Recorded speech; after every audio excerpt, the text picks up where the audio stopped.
আউসগ্রাম বিধানসভা হলো বর্ধমান জেলা, পূর্ব বর্ধমান জেলা দিগনগর রথ একটা ঐতিহ্য রয়েছে। রাজ্যের পালা বদলের পর এই রথে আসতে পেরে কেমন লাগছে?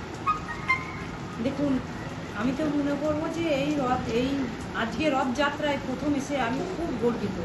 মানে আমি এত বড় হলাম, কোনোদিন জগন্নাথের রথযাত্রায় আসিনি। তাই আজকে পার্টিগত নয়, ব্যক্তি হিসেবে বলতে পারেন, আমি এসে আগে খুব ঠাকুর থানে বাবার চরণে করতে পেরে আমি খুব আনন্দ। এই রথ প্রাচীন, প্রায় 250 বছরের ওপর।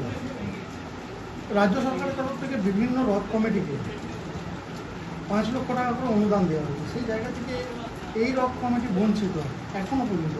এটা কিভাবে না, এটা কিভাবে নয়, এটা আমাদের একটু ভুল হয়েছে। রথ কমিটি যারা ছিলেন তারা কোনো আবেদন করেননি এবং বলেননি। এবার মুখ্যমন্ত্রী তো মানে এসে খুঁজে যাওয়া সম্ভব নয়, এখানকার লোকাল নেতারা বলবে। আমি ব্যক্তিগতভাবে বলবো, কারণ দেখুন আমি এখানে এসেছি 2006-এ, আমারও অবগত নাই যে কত বছরকার। আমাদের মুখ্যমন্ত্রী বলেছিলেন 100 বছরকার হলেই ওই মন্দিরে টাকা পাবে। আমাকে পরশু দিন যে জানান এখানকার পুজো কমিটির মেম্বাররা, আপনারা অবশ্যই পাবেন, আজকে না পেলেও রথের পরেও। আপনি কতটা পাশে থাকবেন আগামী দিনে এই অর্থ অনুদানটা পাইয়ে দেওয়ার জন্য? দেখুন, আমি কোনো ধর্মীয় অনুষ্ঠানে রাজনীতি ফলাই না, আর আমি চাই না যে কোনো ধর্মীয় অনুষ্ঠানে রাজনীতি থাকুক, রাজনীতি কালার।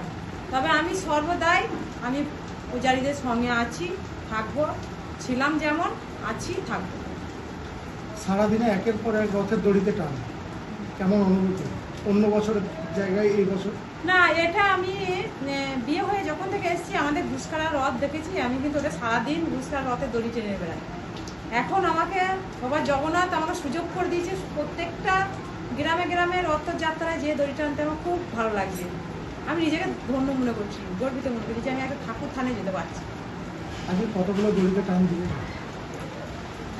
এটা এখনো টান দিই নেই, এটা নিয়ে 3টে হবে, 2টো ওখানে করে এসেছি।